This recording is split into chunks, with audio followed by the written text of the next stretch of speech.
I'm just going to see if that is going away. And I'm still hearing that echo. Molly, Daniel, do you guys have your computer speakers muted as well? Yes, I do.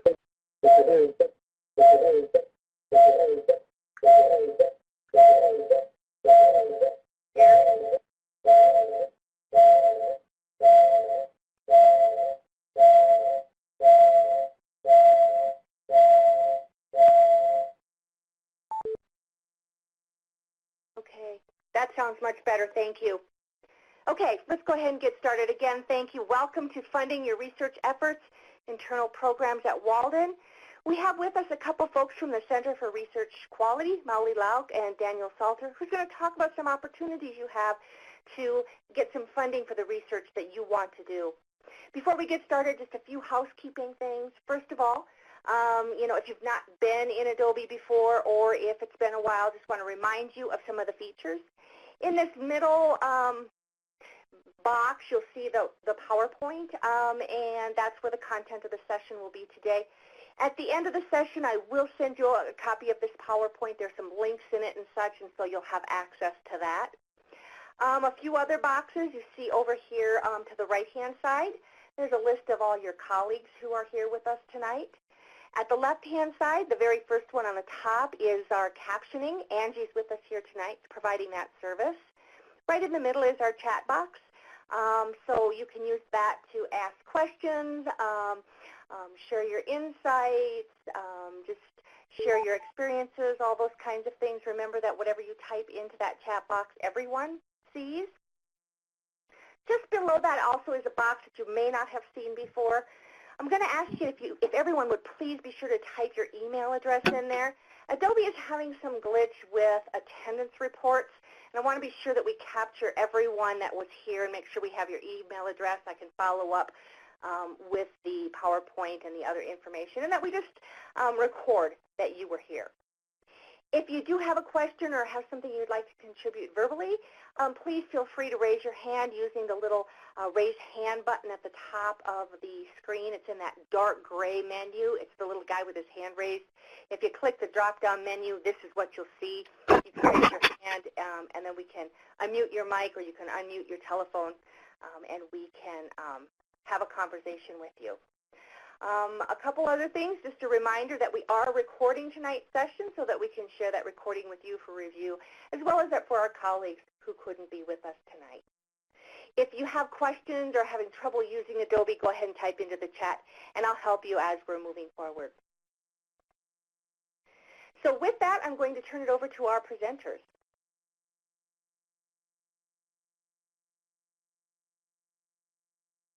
Daniel, okay. Molly? Yeah, I'm sorry. No, that's okay. I couldn't remember which one of you was going first. No, I was expecting, yeah. So sorry about that. Well, that's okay. And it's evening. I can hear myself. So somebody, let's make sure we're on mute and we have your speakers muted for your at your computer. So listen, my name is Daniel Salter, and I'm in the Center for Research Quality along with my colleague Molly Lauk, who we're going to be talking you through some internal opportunities for grant funding. And I want to get the ball kind of rolling here for us in that I just kind of want to set it up a little bit and how this fits into the larger scheme of things that may be your life as a researcher at Walden. This is the second in a series of kind of webinars that Molly and I have been trying to put out there that to build the research capacity of faculty researchers at Walden. So yeah, I want to start with kind of why is that important in the first place. It's always good to remind ourselves. I'm not going to read the slide here. I'll just tell you a little story that one of the things that we do every graduation is called the New Scholars Workshop, and I have some of the recent graduates there. Many times they come into that experience wanting to, they want to write the book. They want to write that big book that's going to change the world and everybody's going to read it. It's going to be a bestseller. And I have to kind of throw a splash of cold water on them and say, you don't get to start with that book. You end with that book at the end. So in some ways, you spend a lot of your career building your street cred, and that's what this research is about. But the other piece of this is that I think we know, and I actually found a reference for it. I got to dig it out so I can cite it exactly, that shows that the best mentors and educators of doctoral faculty, of doctoral students who are learning to be researchers are researchers themselves. You have a special appreciation for what your students go through if you've gone toe-to-toe with the IRB on an issue lately. So that's kind of why we're doing the research piece of it. Let me see if I can get the slide that we got here. There we go. So what about funding? Well, funding is a way to make sure you have the money to do what you want to do. I mean, research can be an expensive affair. Again, I'm not going to read this whole slide. I just do want to do a little call out here for the third one here about how funded research allows you to build a foundation. My son, who doesn't know anything about research, it was like, how come I can't call up the state of Colorado and get $1 million grant? I said, it doesn't work that way. You have to build your way to that, and often, to get those multi-million-dollar grants, those folks have spent some time building their street cred as grant writers. So these internal grants that Molly is about to talk about, and we're about to talk about here, are a way to get yourself kind of going on that front. Now this slide, I do want to read a little more carefully in that Molly and I felt it was important to kind of get us started with some basics about what's the common across all of these funding opportunities. And for the most part, I would say these are kind of common things across any grant program out there, although there are always going to be some subtle differences. First time, if you're a first-time grant writer person, first thing you got to know is it is a scholarly work. It is a research proposal, so it needs to be written in that way and with citations that are all current. And so it's written in that kind of tone. It's a research project, so it's got to go through IRB review before you can get those funds.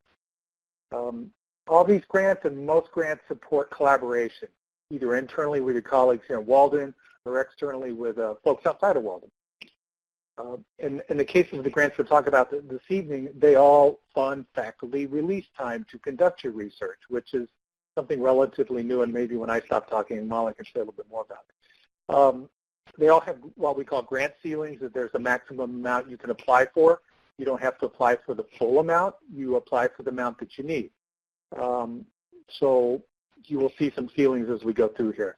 They all have deadlines. They're not all at the same time of the year.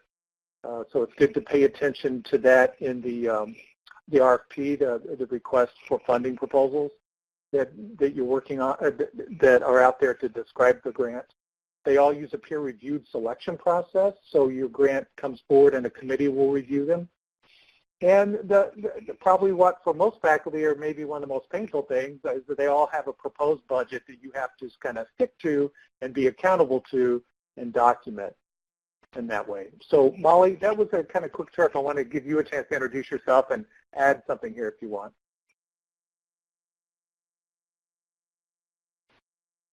Molly?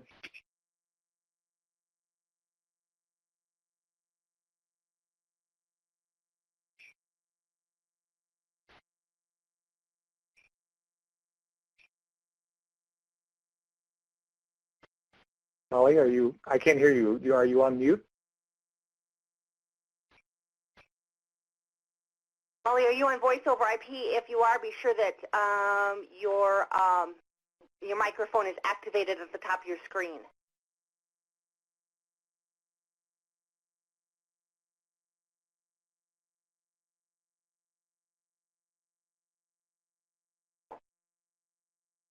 If you're on the phone, Molly, try calling back in really quick. Daniel, do you want to go on while she maybe dials back in? Yeah. At this point, we were going to make sure we took some questions before we kind of got into each of the grant programs. And so kind of look through the box here to see if there are any questions or if anybody has anything that we can answer kind of in a general way before we get started looking at some of them specifically.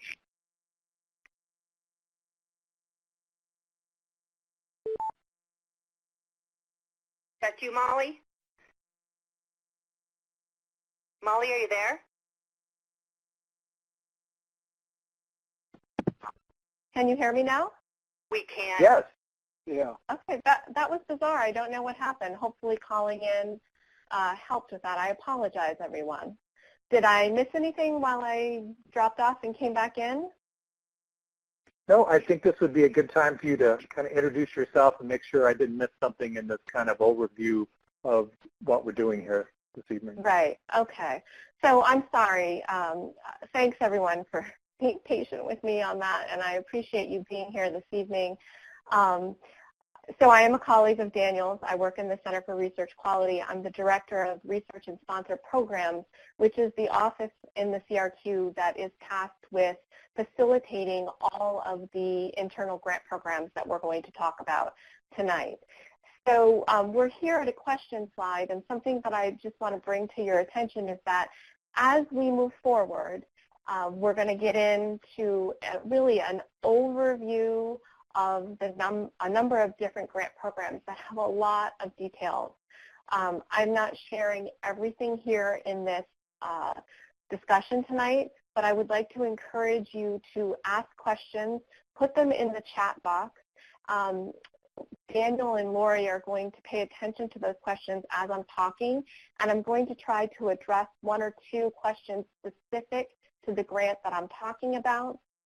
But we've also placed some question slides so that we know to pause and go back and cover any additional questions that may have come up in this chat box.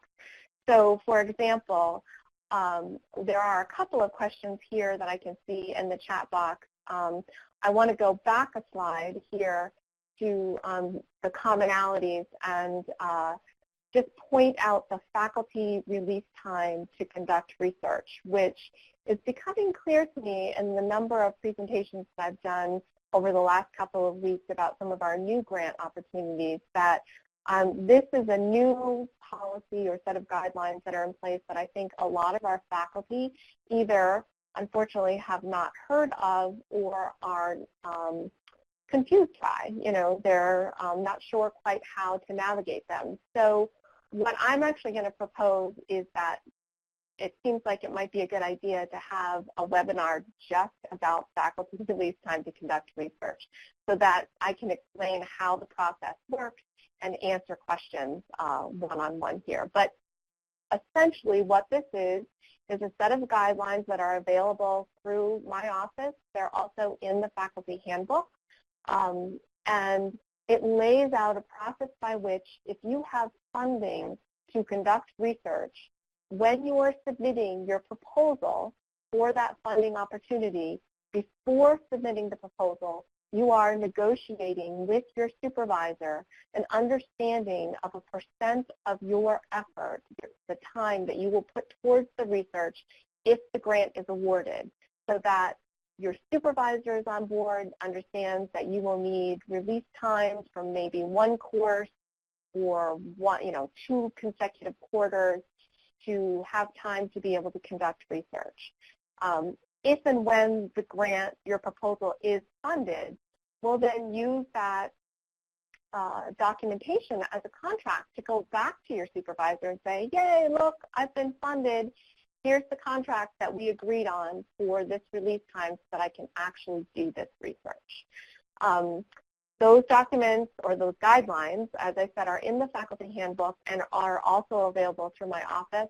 And it is a process that I will support you as the faculty researcher navigating with your supervisor as much or as little as you want. So with that said, Daniel or Lori, do you see any other questions that have to do with this first section that we should address before we move on? Yeah, a couple of them I can tackle real quick. And I'm sorry if I mispronounced somebody's name. Ahmed asked what type of research, and I think maybe that will get answered as we go through some of these grants. And Kesha is asking whether contributing faculty eligible, and I think certainly that's the case, but in most of them, you have to be working for us for a while before you're eligible. Correct? Right. So all of the grant opportunities are available to all faculty, contributing and core faculty. There will be some differentiation between them about how long you have to be employed to be eligible to apply, but faculty release time also applies in the same way to both core and contributing faculty as well.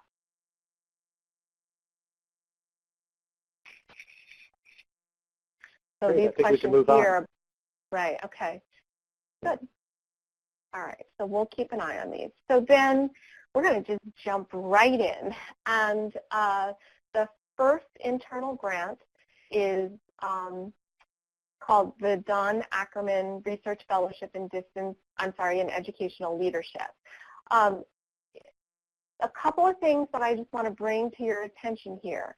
So this is a Walden-funded grant. Actually, it's called a fellowship, but it functions as a grant, meaning that you write a proposal, you respond to the RFP, which is the request for proposals, which outlines what the goals of this program is or are, what the structure is in terms of how the funds are shared with you. It's a grant, which means that all of the funds that you're requesting have to be directly tied to activities that are outlined in your proposed research. The costs have to be associated with doing this research. It can't be, oh, I could really use a nice new laptop, but the laptop is not in any way tied to the software program that I have to run for analysis or the data collection that I'm going to do in the field. You have to be able to have that justification with it. The other thing that you want to pay attention to is that each one of these internal grants that we're going to talk about tonight have very specific research agendas. They have goals that they're going to ask you to address. So in this particular fellowship, what they're asking for is a proposal that has to do something with educational leadership. If you're proposing something that also has a social change component, that's fine, but it has to be tied fundamentally to educational leadership. If you cannot make your social change agenda fit within the goals of educational leadership, this is not the fellowship to apply for. This is one of 2 presidential research fellowships, so it's funded out of the Office of the President at Walden. They have annual deadlines. These don't change. The end of October is the application deadline, and the awards are, the grants are announced on December 1st. What's missing from this slide is that you apply for this grant through, or this fellowship through my office. So I'm going to share where you find this information at the end of this session, but again, this is facilitated by my office. Okay, do we have any specific questions about this fellowship before we move forward? I don't think we do. Daniel, you'll let me know if we do, or Lori. Okay, so the next fellowship is actually the second one that falls within this Presidential Research Fellowship program, and it's the Research Fellowship in Distance Education. So again, this is another $10,000 grant. You do not need to ask for the full $10,000 in order to apply for this. In fact, this is true of all of the grant programs that we're going to talk about tonight, and even for external grants, and Daniel listed it in the commonalities, or talked about it under commonalities, which is that just because you can doesn't mean you should. I'm saying this to my children all the time, and it applies here in that just because you can ask for $10,000 doesn't necessarily mean that you should. If you don't have expenses related to conducting this research that tally up to a nice even $10,000, then ask for $9,998. In fact, that might look a little bit stronger or more compelling when it's being reviewed by the peer review committee that selects the grant recipients, because they're seeing that you're not guesstimating how much things are going to cost to come out to a rounded grant ceiling of $10,000. You're really basing your costs off of research that you've done in preparing your budget. So even if you come up with a great proposal that has to do with distance education, it fits with the goals with what's being asked for here, and it's only going to cost you $4,500 to do the proposed research, go for it. That is going to make you look strong when you go through this review process. Something to note here, and also on the other fellowship that we just talked about, is that this program is not only open to faculty, it's open to doctoral students and master's level students as well. The previous fellowship was open to faculty and doctoral students. So you want to pay attention to, as you're assessing, you know, how much time and energy and effort you want to put into developing your proposal. You want to think about what the applicant pool might look like and how competitive it is. This is a big fellowship. We get a lot of applications from students who are doing research on something related to distance education or educational leadership, not surprisingly just from the College of Education, but there are a number of people who are applying for this because they're looking for funding to support their research. So it's not just faculty in this instance. Okay, so do we have any questions about this particular fellowship before we move forward?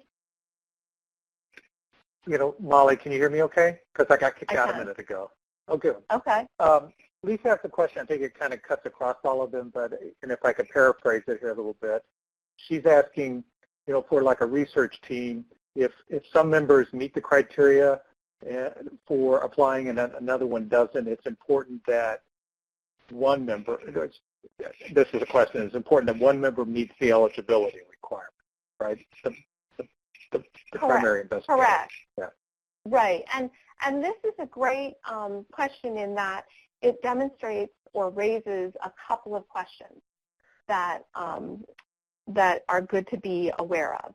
Whenever you're going to apply for a grant, whether it's an internal grant or an external grant, it's really good to check with a program director who runs the grant program, if it's external, or contact me in the grant office. It's grants@waldenu.edu. I'm going to share that later, and ask that question, because since I'm facilitating it, I can certainly answer your question and save you time and heartache so that you can plan accordingly. Another thing to recognize is that each grant is different.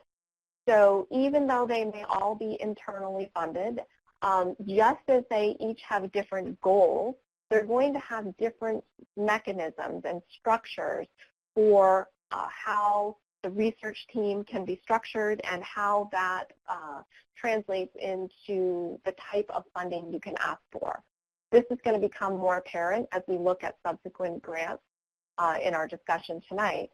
But if you are in a situation for this fellowship, this grant application, I would say that the principal investigator, that is the lead person who takes intellectual and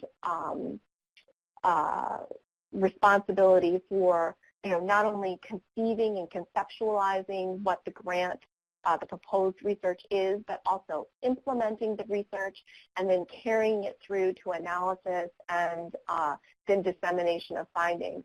That could be one person or it could be a couple of people. You need to have those negotiations if you're collaborating up front about if it's just one PI who's responsible for that, or a couple of you who share those responsibilities equal. Or maybe it's one PI and then a number of researchers who have dedicated roles on the study, but they're not responsible overall for what's happening. Those are some of the different ways you might get at what Lisa was asking, in that maybe she can be the PI because she meets the eligibility requirements, but those additional researchers or investigators who might not could still assist in the research or have a task that they're responsible for. But again, that's always something that's worthwhile talking through with my office, or if anytime you're applying for a grant. Okay, so let's move on to the next grant, which is a really big one, and this is brand new. So this is the Research and Applications for Social Change grant. I don't want to confuse the waters, but I think it's important to just note at this point that this is essentially the exact same title or name to a fellowship which was previously offered under the Presidential Research Fellowship Program. That fellowship has been discontinued and reimagined as this new grant program. It is much more robust. It is much more dynamic in that it affords a number of different people access to funding to support not only research on social change, but also applied projects on social change. So you can see here that it's open to faculty and staff, students, alumni, and even peers that are external to Walden. So it's functioning as a true, a really robust grant program that for you guys is considered internal, but there'll be external applicants coming in as well. I'll get into the details of that a little bit. Something to note is that recipients of this grant become automatically a Walden University Social Change Fellow, and that has a different set of roles and responsibilities that are in addition to conducting your research. And that is run through right now the Social Change Working Group, which I know has been talked about at the National Faculty Meeting. And I think there's hope that eventually someday we'll have a Center for Social Change that those fellows will be connected with. So the Research and Applications for Social Change grant, one of the things that I think is the most fantastic about it is that it's one grant, but you can submit, there are two different types of proposals that you can submit. You have to choose either a research-based proposal on a topic of social change or an applied project that will be a proposal for social change. So they both have to be related to social change, but one's applied project and one is research-based. There's a lot more information in the RFP about what those look like. As I mentioned, there are a number of different groups of people who are eligible to apply for this grant. Depending on which group you fall into, you are eligible for different levels of funding. So we did this specifically because we were concerned that we wanted students to be able to apply for this grant, but we wanted them to focus on their doctoral research and not get sidetracked. We want them to do their doctoral research, and if they are doing something with social change, which they all should be tied to, they can apply for this grant, and they're their own applicant pool. They're only eligible for up to $2,500. They do much smaller projects for the most part.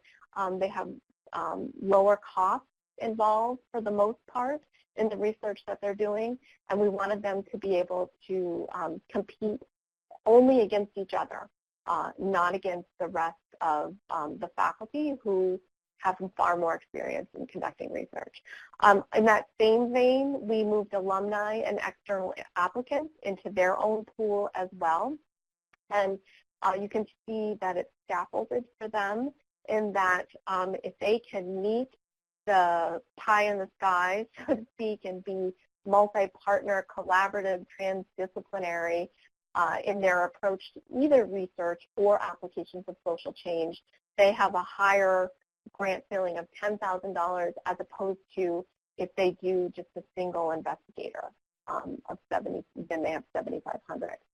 So for you guys, in the purpose of our discussion tonight, what you're really interested in here is the faculty and staff. You can see here we've scaffolded it into 3 different groups. These kind of, I think they're a little clunky, but these definitions of multi-partner, collaborative, transdisciplinary approaches, all of that is detailed, what that means and how you figure out where you fit into these various tiers. All of that is laid out nicely in the RFP. But the point here is to see that we're looking at a higher ceiling limit for those that are doing collaborative research, but yet still recognizing that we have faculty who are working independently and do a solo project, but that's going to have a lower ceiling, because one of the things that the Social Change Working Group and Walden leadership want to really encourage in terms of building not only research capacity but social change activity is collaboration and being transdisciplinary in that approach. And so that's what the goal of this grant program is about. So there's a lot of detail here. I encourage you to go back to the RFP and take a look at it, which is posted on the CRQ website. We're going to talk about where to find that information. And if you have questions, please contact me. No question is too small. I can certainly talk with you by phone. I can meet with you and talk about ideas that you have, or just, it could be as simple as answering a question via email. I will answer questions that are more programmatic now, but if you have something that's really specific to an idea that you have, let's find some time for the 2 of us to meet. So the program timeline for this, applications are due November 1st, and December 1st we hope to announce the grant recipient. Okay, I'm going to pause for a second, and Daniel, do you see 1 or 2 questions we should tackle now, or should we hold off? Well, there's a couple questions about external people. And, Hamid's question about when he says institutions in Africa or Asia, then that suggests to me that there's a larger question about are there potential collaborators that you can't work with or whatever, and that's the answer to that is kind of no. But can you say a little bit about the external people without getting too in the weeds? If you wanted to collaborate with somebody at another institution on a grant or even out of the country. Yeah, no, and that's actually a really great question. And it's another example of why it's very important to ask those questions. Even though I'm going to answer it here, you need to reach out to me with the specifics of what you're thinking about doing. So yes, we want to encourage you to collaborate with peers that may be at other academic institutions, but also non-academic institutions. And I'm not just talking like medical centers or health departments, but community-based organizations as well. They fall into that category of being collaborative and transdisciplinary as well, I believe. But go back and read very specifically of what the RFP says, because those will be the guidelines. But another thing that you made me think of in asking that question is that we definitely want collaboration outside of the United States. That is important. And I cannot think of a situation or a specific organization or country off the top of my head where we would say, absolutely not, you can't collaborate with them. But that said, I do know that there are other countries that you may choose to be present in or collaborate with or collect data in that have their own restrictions about people entering those environments or those countries to collect data or even publish. And those are things to think about as you're planning research and where you're going down the road. And those are, if you ask me those questions and I don't know the answer, I can certainly look to other colleagues or offices in the university that can help us with that. And we just went through one actually a couple of weeks ago with a woman who is publishing a textbook with a country that has very different copyright and intellectual property rules than we do. We being not just Walden, but the United States. And we successfully negotiated that. That's definitely something to be mindful of in terms of conducting research. Okay, is there another one, Daniel? I'm sorry, that was a little long. No, I was just going to add to that. Wasn't it about a year ago that we also had a situation, some question around a collaborator in a country that's on the USA naughty country list in some way, and we had to, and we brought Leilani in, and it was resolved. So I was just kind of reinforcing that, these are kind of case-by-case kinds of situations.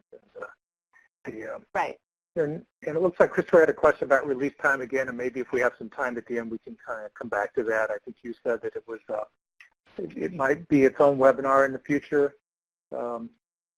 And then Yvette was asking the question, I was just saying that, are there any we're not supposed to work with?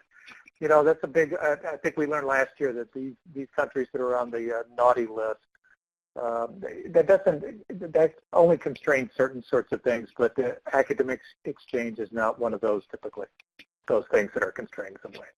So, but again, I think case by case, got to look at, if you're wanting to send somebody in one of those countries a copy of SPSS, might be a problem. But, it depends on what it is. So, I think looks like we're caught up here so we can move on. Okay. So the Faculty Research Initiative Grant, this is another internal program that has been around now for a number of years.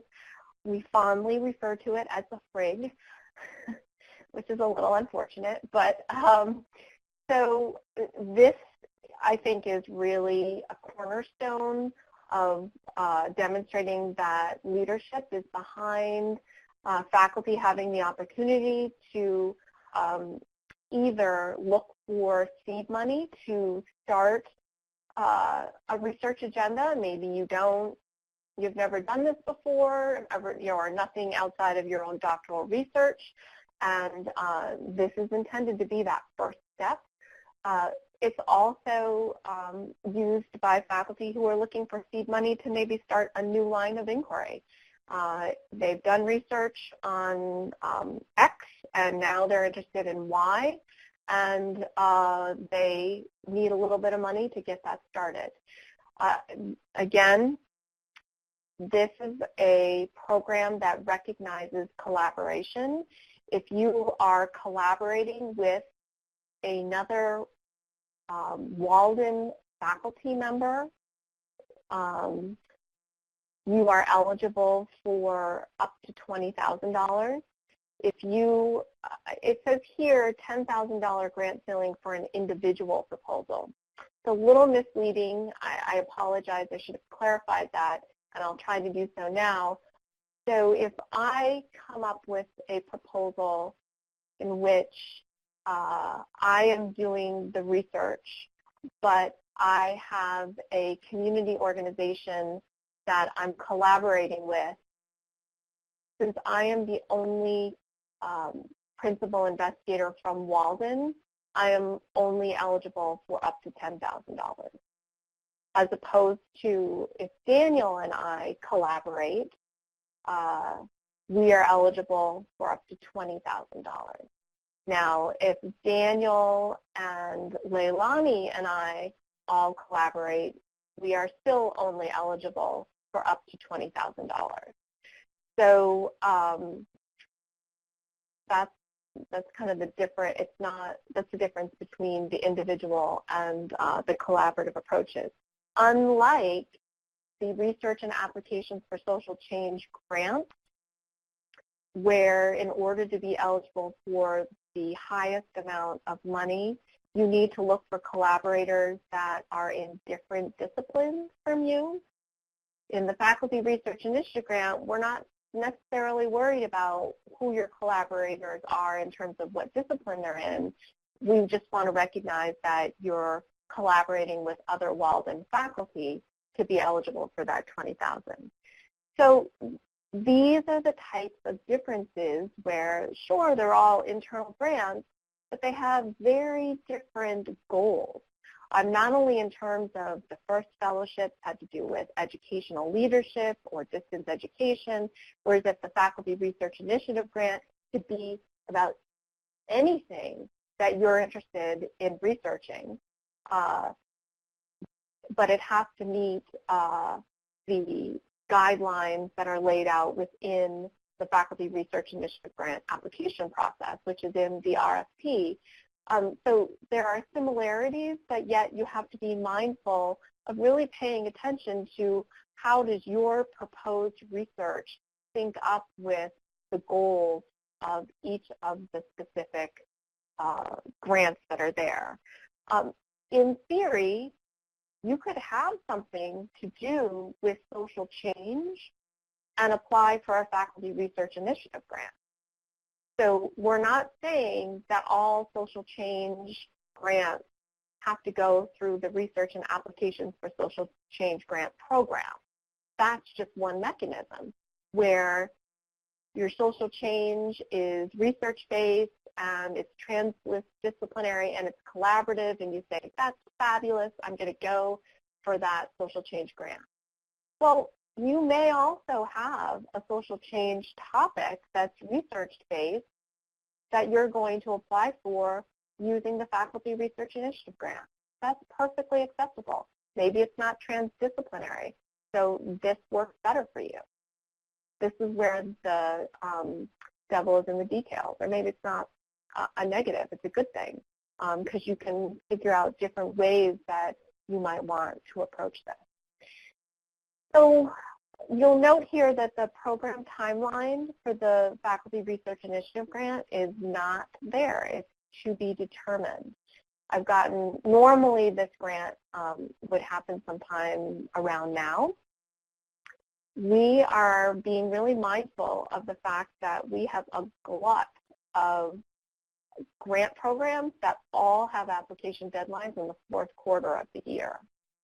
We need to move that and make the opportunities spread out a bit more. So we are going to most likely move the FRIG to the second quarter of the calendar year. It seems kind of weird, financial-like, to be talking in terms of quarters, but that's the best way for me to kind of visualize it for you, or at least for me. So my best guess right now is May of 2017, but really that's to be determined. You'll want to check back with me and the CRQ website to make sure that you see that deadline when it's announced. And we'll also send out announcements through, through faculty communications and so on and so forth. Okay, so any questions at this point before we move on? You know, Molly, I'm kind of watching the clock here, and I know what lies ahead, so maybe we can get through these last two and then wrap up with any questions that folks have. Sure. Okay. Okay.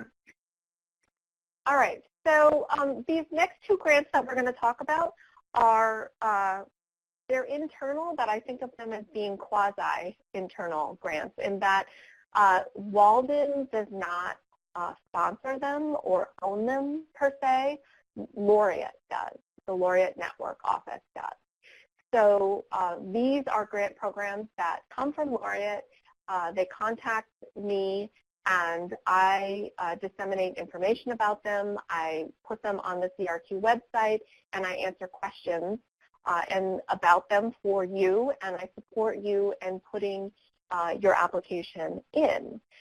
So the newest one, this is brand new this year, is the Hybrid Teaching and Learning Research Grant. What's interesting about this grant is that the LNL Research Office made a very deliberate decision that only faculty are eligible to apply for this. Full or part-time, that's their language, that's our core or contributing faculty. And what this means is that if you are an administrator, you're not eligible to apply.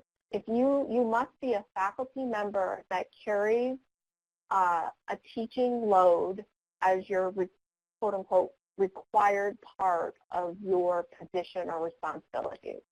So if you're somebody who teaches 60% of the time and is an administrator 40% of the time, you're eligible to apply because 60% of the time you carry that required teaching load.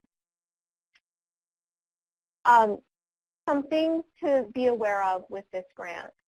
It does the similar $10,000 versus $20,000 for collaboration.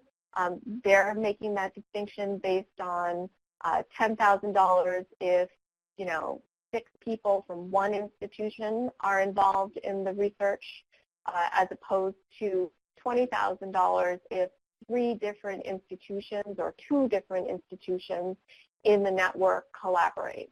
So maybe there's a PI at Walden, and maybe there are 2 PIs at the University of Liverpool or ULA or another, but those are all institutions in the laureate network. So because the money comes from laureates, the grant funds are awarded to Walden. That's what makes it kind of quasi-external. The funds are awarded to Walden, and they're held by my office, and you work with me to spend down your grant funds just the way you would if you were to receive one of the other internal grants that we talked about. So it would feel seamless, but it's just good to be aware of that. You need to get a letter of institutional support from, I think it's either your dean or the chief academic officer, so that the research office knows that you have buy-in from your leadership to be doing this research. That RFP is posted on the Center for Research Quality website, and the grant program, the deadline for applying is October 1st. It's like 2 weeks away. It's still doable, and you should definitely reach out to me if you want support from me in putting that, putting those materials together. Something that's not on here, which I just want to bring to your attention, is that while you can talk to me about putting this grant proposal together, it does not get submitted to my office. The final version, and this is clear in the RFP, the final version is submitted directly to laureate through a designated email account that they have.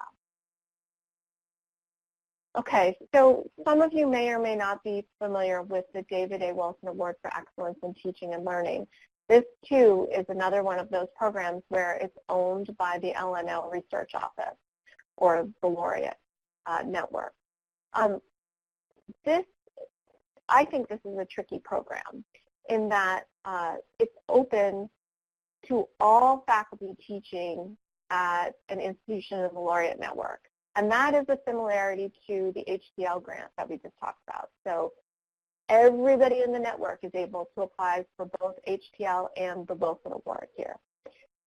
What's interesting about the Wilson Award is that whereas this, the HTL grant, and all of the internal grants that we've talked about tonight are kind of traditional grant applications. Even for the social change, the research and applications for social change grant, even if you're doing an applied project, you still have to write a proposal that is very close to a traditional grant proposal. The Wilson Award is something entirely different in that it's asking you to put together an application where you are first demonstrating your qualifications, how you excel in being a teacher. It is a straight-up award. Think of it, forget about the grant for a second. It's a straight-up award that you are essentially nominating yourself for, and you have to be selected as an award recipient based on your excellence, your qualifications, how you've demonstrated what you've done in teaching and learning. And they ask you to do that not only through your, putting a CV and everything, all that information from your CV into an application about that, but they ask you for student surveys that they fill out from, when they rank you or evaluate you for teacher evaluations.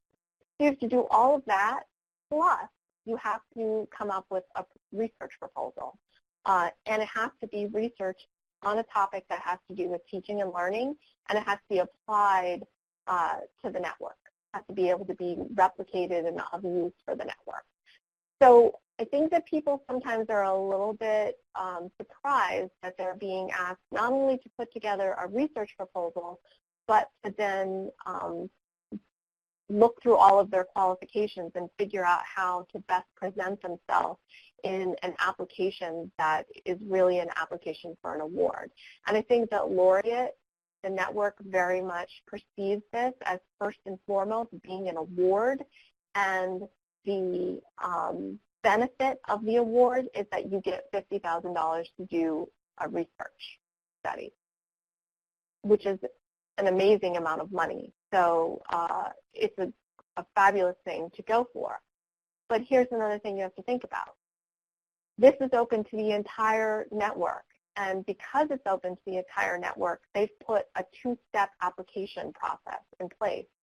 First, you have to apply to Walden through my office, filling out the application that I've just talked about, which has the application and the grant, the proposed research.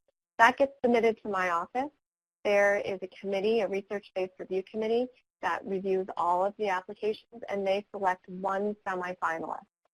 That is Walden's finalist that is then moved as a semifinalist to the Global Selection Committee at the laureate level. And each institution that selects a finalist forwards their finalist to the Global Selection Committee, and they choose 2 award recipients.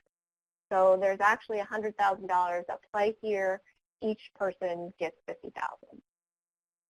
But again, it's a two-step process, and I want people to be aware of that. The nice thing is that I'm ready and willing to work with you to not only give you feedback on your proposed research, but help you figure out how to put your best foot forward in the application and really think about what information goes where to help you demonstrate your excellence in teaching and learning. So just like the other HTL grant, the $50,000, if you win it, it doesn't go to you directly. It goes to Walden, and you work through my office in the spend down of the grant funds. They haven't announced their timeline. Usually it's January or February when the applications will be due to Walden. And then it moves through the system, and in April they choose their winner. Okay, so here's where you can find information about everything that we've talked to tonight. Unfortunately, these aren't live links, so I can't take you there directly, but you'll be able to copy and paste them into your browsers. You can always start at the CRQ level, or you can go directly to internal research funding. Once you get to internal research funding, you will be able to scroll down all of the grants that I've talked about tonight, and they each have their own drop-down area where they give more detail and program timelines, deadlines, and there's a link to the RFP, the request for proposal, which details everything that we talked about tonight and tells you specifically how to apply and what information needs to be in the proposal for the grant that you want to apply for. And as always, you can reach me at grants@waldenu.edu with any question. There is no question too small. Please don't hesitate to reach out to me. Okay, so there's a lot of information that we've laid on you here. Are there questions that we should tackle right now? Yeah, there's a couple in the question box you may want to address, Molly. One of them, Donna asked about, which she's got pretty before, but the bigger question is, does getting a grant once preclude you from getting that same grant a second time, especially the You FRIG. have to, right, and you have to read the guidelines for each one of them.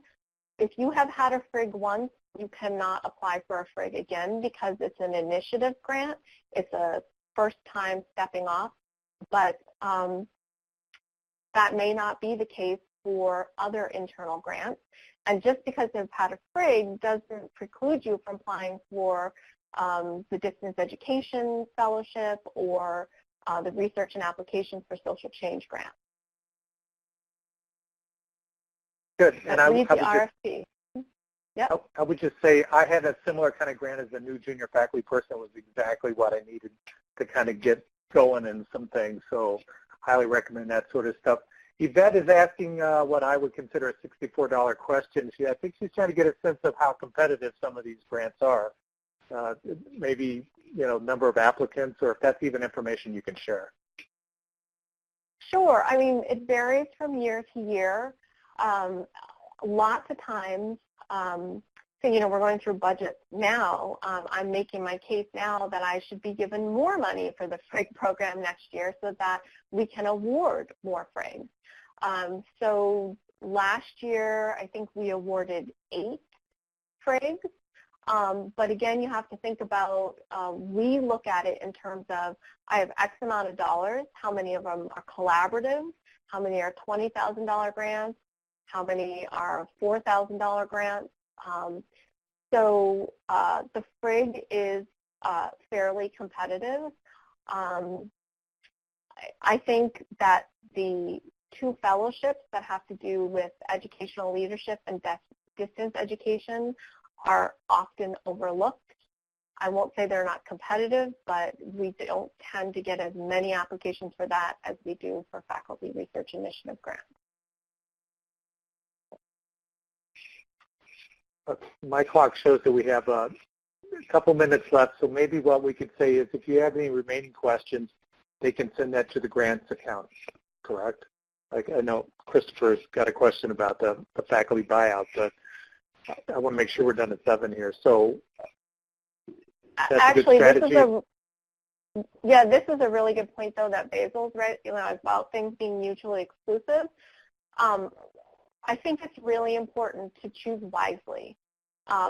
It is, keep in mind, all of these internal grant programs are run through my office. There is a research-based review committee that reviews all of them. Many of them happen at the same time, and the reviewers will start to wonder, if Daniel submitted 3 grants, they're all on the same thing, is he just casting for money, or is he really going to promote what the goals of this program are, right? Or maybe Daniel submitted 3 grants to 3 different internal programs, all on totally different things. It's going to then have them scratching their heads wondering if he's overextending himself. And if he was to get all 3 of them, would he really actually be able to do that? So I think it's better to choose one, strategically, I think it's better to choose one grant program and apply, put all of your energy in writing a good proposal for that program. But that said, that's one of the reasons why I'm trying to move these grant programs around so that they're not all bunched in the 4th quarter. That you can apply in the 4th quarter, find out that you're not funded, and then have something in the 2nd quarter that you might want to rework and revise and resubmit to a different program if it aligns with the program goal.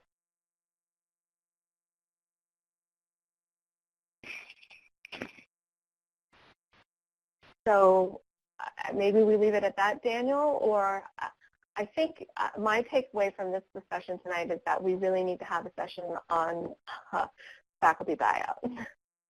That's right.